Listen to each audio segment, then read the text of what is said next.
ఏ movie అంటే ఫ్యామిలీస్ని allow చేసే వాళ్ళకి వెళ్ళే వాళ్ళం కూడా కదా, అవమానంగా ఫీల్ అయ్యేవాళ్ళం. ఈ రోజున ఒక చెత్త డబ్బాని ఇంట్లో పెట్టుకుంటే మనం నెట్ఫ్లిక్స్ చేసిన ఏ ఓటీటీ చూసినా కూడా ఎంతో బూతుని చూస్తూ అందులో ఇంక ఇది బెటరేలే అనే పొజిషన్లో ఫ్యామిలీ అంతా కూర్చొని చూసే అంత హీనమైన పొజిషన్లోకి వెళ్ళిపోయింది. ఇలా మహిళల మీద ఒకప్పుడు ఇట్లా ఏదైనా ఉంటే వెంటనే బ్లర్ వేయడము లేకపోతే అది కట్ చేయడము చేసేవాళ్ళు. ఇప్పుడు ఎందుకని అట్లాంటివి లేవు? వాటి మీద మీరు ఏమైనా యాక్షన్ తీసుకోవడానికి అవకాశం ఉంటుందా? మీ రైట్స్ ఏమైనా ఉంటాయా వాటి మీద? అంటే మేము రాయడం అయితే రాస్తున్నాము, రిప్రజెంటేషన్ ఇస్తున్నాము. కానీ ఇది ఎంతవరకు గవర్నమెంట్ రియాక్ట్ అవుతుంది లేదా సెన్సార్ బోర్డ్ రియాక్ట్ అవుతుంది అనేది చూడాలి. ఎందుకంటే మీరు అన్నట్టుగా ఒకప్పుడు చిన్న పిచ్చి డైలాగ్స్ ఉన్నా కానీ ఏ సర్టిఫికేషన్ ఇచ్చేవాళ్ళు. కానీ ఇప్పుడు ఆ ఏ సర్టిఫికేట్ అనేది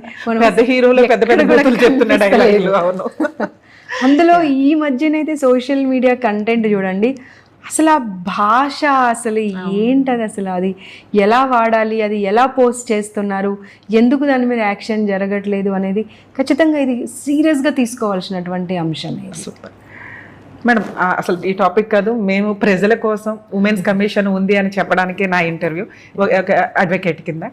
కానీ ఒక క్వశ్చన్, పర్సనల్ క్వశ్చన్ ఒకటి అడుగుతున్నా. పొలిటికల్గా ఒక మహిళ ఇంత సక్సెస్ఫుల్ పొజిషన్ రావడానికి ఛాన్సెస్ ఉంటాయా?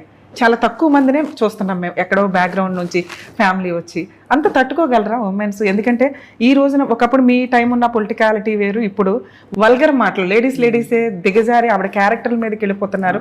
వర్క్ మీద కాదు, క్యారెక్టర్ మీదకి వెళ్ళిపోతున్నారు, లేదా పర్సనల్ గ్రడ్జ్ తోటి మాట్లాడుతున్నారు. సో వీటి గురించి మీ స్పందన ఏంటి?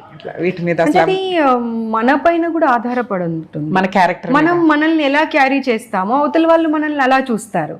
ఒకవేళ మనం చాలా డిగ్నిఫైడ్గా, రిజర్వ్డ్గా, మనకేంటో మన పరిధి లోపల మనం ఉండి మనం ఎలా ఉంటున్నామో అవతల వాళ్ళకి అర్థం అవుతే they will never cross there line. ఎప్పుడు కూడా నేను ఇప్పుడు 25 సంవత్సరాలు అయింది, ఏ ఒక్క వ్యక్తి కూడా నాతో పార్టీలో కానివ్వండి, బయట కానివ్వండి, ఎక్కడ కానివ్వండి 4 అడుగులు వెనక నిలబడి మాట్లాడతారు తప్పించి ఒక్క మనిషి కూడా ఒక అడుగు ముందుకు వేసి మాట్లాడేటువంటి ప్రయత్నం చేయరు. అది మన మీద డిపెండ్ అవుతుంది. మనం ఎలా ఉండాలి, మనం అవతల వాళ్ళకి ఏం కన్వే చేయాలి, మనం ఏంటి అనేది దాని మీద డిపెండ్ అవుతుంది అని నా ఆలోచన. చాలా బాగా చెప్పారు మేడం. యాక్చువల్గా మేము ఏదైతే ప్రజలకు అందియాలనుకున్నామో ఉమెన్స్ కమిషన్ ఒకటి ఉంది.